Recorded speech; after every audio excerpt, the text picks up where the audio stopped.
Arctic অঞ্চলে কঠোর শীত পড়ে এবং বছরের প্রায় পুরো সময়ই বরফে ঢেকে থাকে। আর এই কারণেই দেশের বেশিরভাগ মানুষ দক্ষিণাঞ্চলে বসবাস করে। দেশের রাজধানী এবং বড় বড় শহরগুলোও এই দিকে অবস্থিত। আর উত্তরের অভ্যন্তরীণ শহরগুলি খুব কম জনবসতিপূর্ণ।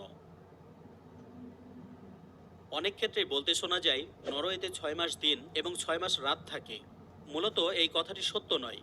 নরওয়ের উত্তরাঞ্চলে, বিশেষ করে আর্কটিক সার্কেলের উত্তরে অবস্থিত অঞ্চলে সাধারণত নভেম্বর মাসের শেষ থেকে জানুয়ারি মাসের মাঝামাঝি সময় পর্যন্ত একটানা সূর্য ওঠে না। এই ঘটনাকে পোলার নাইট বলা হয়। আপনি যদি নরওয়ের নর্থ ক্যাপের কাছাকাছি এলাকাতে থাকেন তবে মোটামুটি 60 দিন টানা দিন বা টানা রাত দেখতে পাবেন। আর আপনি যদি নরওয়ের মূল ভূখণ্ড থেকে অনেক দূরে, অনেক উত্তরে অবস্থিত স্লালবার্ড দ্বীপপুঞ্জে থাকেন তবে একটানা 4 মাস পর্যন্ত দিন এবং 4 মাস পর্যন্ত রাত দেখতে পাবেন, কিন্তু তা কখনোই 6 মাস ব্যাপী নয়। এভাবে আপনি যতই মেরুর কাছাকাছি যাবেন ততই টানা দিন এবং টানা রাতের দৈর্ঘ্য বাড়বে। আপনি যদি যেতে যেতে একেবারে মেরুতে চলে যান, হোক সে উত্তর মেরু বা দক্ষিণ মেরু, তবে সেখানে আপনি টানা 6 মাস রাত এবং টানা 6 মাস দিন দেখতে পাবেন। কিন্তু নরওয়ের ক্ষেত্রে বিষয়টি সত্য নয়। নরওয়ের ক্ষেত্রে সর্বোচ্চ 4 মাস দিন 4 মাস রাত হতে পারে। যাই হোক, রাতেও সূর্য আকাশে থাকার কারণে নরওয়েকে নিশীথ সূর্যের দেশ বলা হয়। যদিও এই ঘটনা কেবলমাত্র নরওয়েতেই নয়, পৃথিবীর বেশ কিছু দেশে হয়ে থাকে, যেমন Sweden, Finland, Iceland, Canada, Russia, Greenland, Alaska ইত্যাদি। এই দেশগুলোর কিছু অংশ আর্কটিক সার্কেলের ভিতরে অবস্থিত হওয়ায় নিষিদ্ধ সূর্যের দেখা এই দেশগুলি থেকেও পাওয়া যায়। নরওয়ের জনপ্রিয় খেলাগুলির মধ্যে আছে skiing, football, handball, ice hockey, ski jumping, snowboarding ইত্যাদি। নরওয়ে অত্যন্ত সভ্য একটি দেশ। দেশটিতে শিশুদের কাছে বিজ্ঞাপন দেখানো আইনত কঠোরভাবে নিয়ন্ত্রিত এবং কিছু ক্ষেত্রে তা সম্পূর্ণ নিষিদ্ধ। নরওয়ের সম্প্রচার আইন অনুসারে টেলিভিশন এবং রেডিওতে 12 বছরের কম বয়সী শিশুদের লক্ষ্য করে সরাসরি কোনো বিজ্ঞাপন প্রচার করা যাবে না। এর অর্থ হলো শিশুদের অনুষ্ঠান চলাকালীন কোনো বিজ্ঞাপন দেখানো যাবে না। এই দেশটিতে শিশু মৃত্যুর হার অত্যন্ত কম। নরওয়ের জেলখানাগুলিকে সাধারণত পৃথিবীর সবচেয়ে মানবিক এবং আধুনিক জেলখানাগুলির মধ্যে গণ্য করা হয়। দেশি জেল ব্যবস্থা বিশ্বের মধ্যে অনন্যভাবে পরিচালিত হওয়ার কারণ এটি মূলত পুনর্বাসন ভিত্তিক। এখানে বন্দীদের শাস্তির চেয়ে বেশি গুরুত্ব দেওয়া হয় তাদেরকে সমাজে পুনঃপ্রবেশের জন্য প্রস্তুত করা। জেলগুলোর পরিবেশ সাধারণত আরামদায়ক, যেখানে ব্যক্তিগত সেল, বেডরুম, বাথরুম, রেস্তোরাঁ, রান্নাঘর, লাইব্রেরি, টেলিভিশন এবং খেলাধুলার সুবিধা রয়েছে। এই নীতির কারণে নরওয়েতে বন্দীদের পুনরায় অপরাধ করার হার বিশ্বের সবচেয়ে কম। নরওয়েতে অপরাধের হার বিশ্বের সর্বনিম্নগুলির একটি। এখানে আপনি তেমন কোনো অপরাধ খুঁজে পাবেন না। আর স্ভালবার্ড দ্বীপপুঞ্জে অপরাধের সংখ্যা একেবারে শূন্যের কোঠায়। নরওয়ের পুলিশেরা সাধারণত অস্ত্র বহন করে না, তবে গুরুতর বা বিপজ্জনক পরিস্থিতিতে অস্ত্র ব্যবহারের জন্য তাদের প্রশিক্ষণ রয়েছে। কতটা ভদ্র মানুষের দেশ হলে পুলিশ নিজেদের সাথে অস্ত্র বহনের প্রয়োজন বোধ করে না তা বেশ অনুমেয়। নরওয়েতে দুর্নীতির মাত্রা অত্যন্ত কম।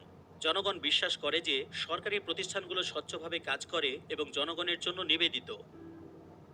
এই দেশের মোট ভূমির প্রায় 33.84% বনভূমি। দেশটিতে অনেক পর্বত রয়েছে। এখানকার উপকূলীয় অঞ্চলের সবচেয়ে আকর্ষণীয় বৈশিষ্ট্য হলো এর ফিওর্ডগুলো। এগুলো মূলত হিমবাহের ক্ষয়কার্যের ফলে সৃষ্ট গভীর, সরু এবং দীর্ঘ সমুদ্রের খাড়ি। সোগনেফিওর্ড নরওয়ের বৃহত্তম এবং গভীরতম ফিওর্ড, যার দৈর্ঘ্য 204 কিলোমিটার এবং গভীরতা 1.3 কিলোমিটার। এই ফিওর্ডগুলো স্ক্যান্ডিনেভীয় পর্বতমালাগুলোর মধ্য দিয়ে প্রবাহিত হয়েছে, যা পর্যটকদের কাছে অত্যন্ত জনপ্রিয়। এই দেশটির সরকার ও সাধারণ মানুষ অত্যন্ত পরিবেশ সচেতন। পরিবেশ ঠিক রাখতে তারা কার্বন উৎপন্ন হয় এমন কাজ কমিয়েছে। যেমন দেশটির নতুন গাড়ির মধ্যে 80% বা তার চেয়ে বেশি বৈদ্যুতিক গাড়ি, যেখানে কোনো জীবাশ্ম জ্বালানিকে পোড়ানোর প্রয়োজন পড়ে না। তবে এটা মনে হতে পারে এই গাড়িগুলোকে চার্জ করার জন্য যে বিদ্যুতের প্রয়োজন হয় তা তো জীবাশ্ম জ্বালানি পুড়িয়ে তৈরি করা হয়।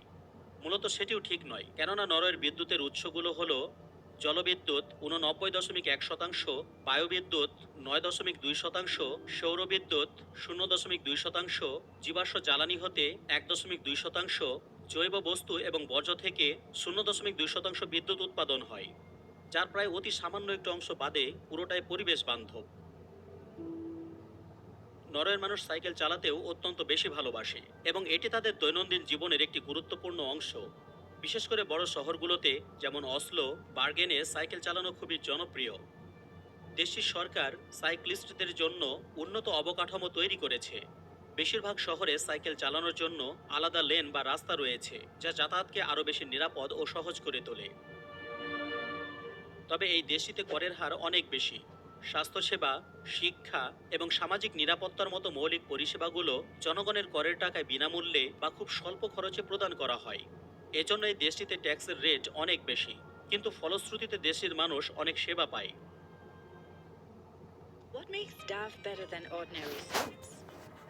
Let's test to find out.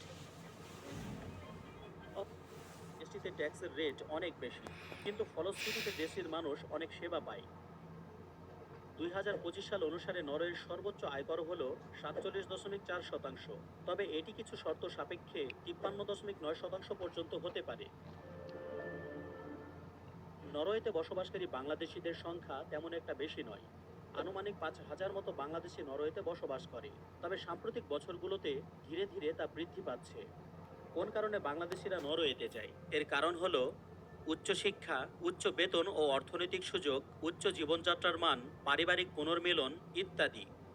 উচ্চশিক্ষার জন্য একজন বাংলাদেশি শিক্ষার্থী প্রথম প্রথম নরওয়েতে গিয়ে অনেক চ্যালেঞ্জের মুখোমুখি হতে পারে।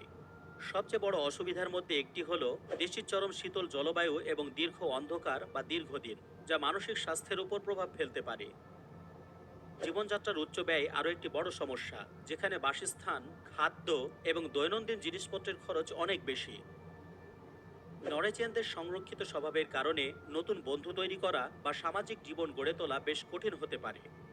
যদিও এখানকার বেশিরভাগ মানুষই ইংরেজি বুঝতে ও বলতে পারে, কিন্তু নরওয়েজিয়ান ভাষা না জানা থাকলে পার্ট টাইম কাজ খুঁজে পেতে এবং সমাজে মিশে যেতে বাধার সৃষ্টি হয়।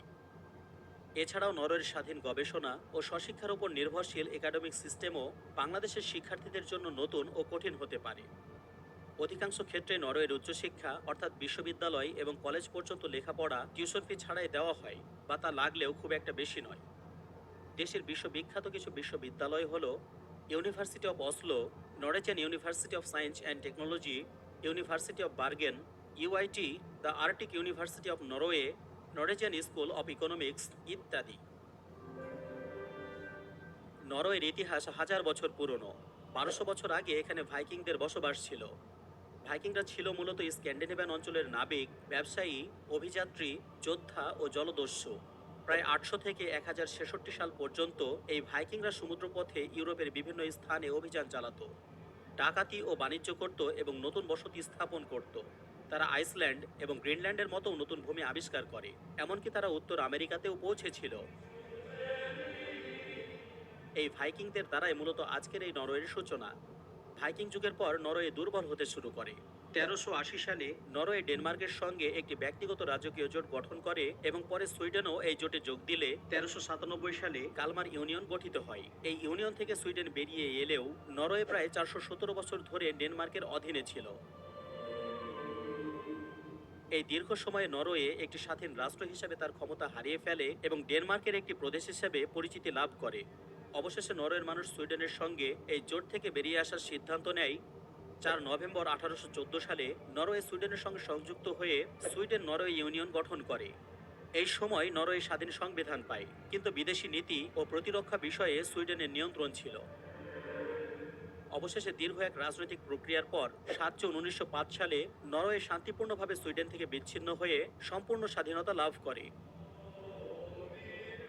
প্রথম বিশ্বযুদ্ধ জুড়ে নরওয়ে নিরপেক্ষ ছিল, তবে ব্রিটিশ সরকারের কূটনৈতিক চাপের ফলে তারা মিত্রশক্তির পক্ষে গিয়েছিল। দ্বিতীয় বিশ্বযুদ্ধের সময় নরওয়ে আবারও নিরপেক্ষতা ঘোষণা করে, কিন্তু 9 এপ্রিল 1940 সালে জার্মান বাহিনী তাদের আক্রমণ করে। যদিও নরওয়ে জার্মানদের আকস্মিক আক্রমণের জন্য প্রস্তুত ছিল না। বর্তমানে নরওয়েতে সাংবিধানিক রাজতন্ত্র চালু আছে। নরওয়ে যে সকল পণ্য রপ্তানি করে অর্থাৎ বিক্রি করে তা হল অপরিশোধিত পেট্রোলিয়াম, মাছ, অ্যালুমিনিয়াম ইত্যাদি। নরওয়ে যে সকল দেশের কাছে তাদের পণ্য বিক্রি করে: জার্মানি, যুক্তরাজ্য, সুইডেন, ডেনমার্ক, নেদারল্যান্ডস ইত্যাদি। নরওয়ে যে সকল পণ্য আমদানি করে অর্থাৎ তারা নিজেরা কিনে তা হল গাড়ি, পরিশোধিত পেট্রোলিয়াম, জাহাজ, নিকেল, পোশাক ইত্যাদি।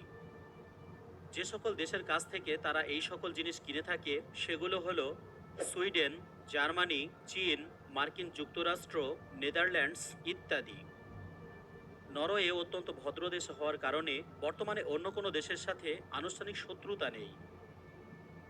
দেশটি বেশ কিছু গুরুত্বপূর্ণ সংস্থার সদস্য, যেমন United Nations, NATO, European Economic Area, Organisation for Economic Cooperation and Development, World Trade Organisation, Arctic Council, Council of Europe, International Court of Justice, Scandinavian Union, Nordic Council, Schengen Area ইত্যাদি। তবে নরওয়ে ইউরোপিয়ান ইউনিয়ন এবং ইউরোজোনের সদস্য নয়। ভিডিওটি ভালো লাগলে share করার অনুরোধ রইল।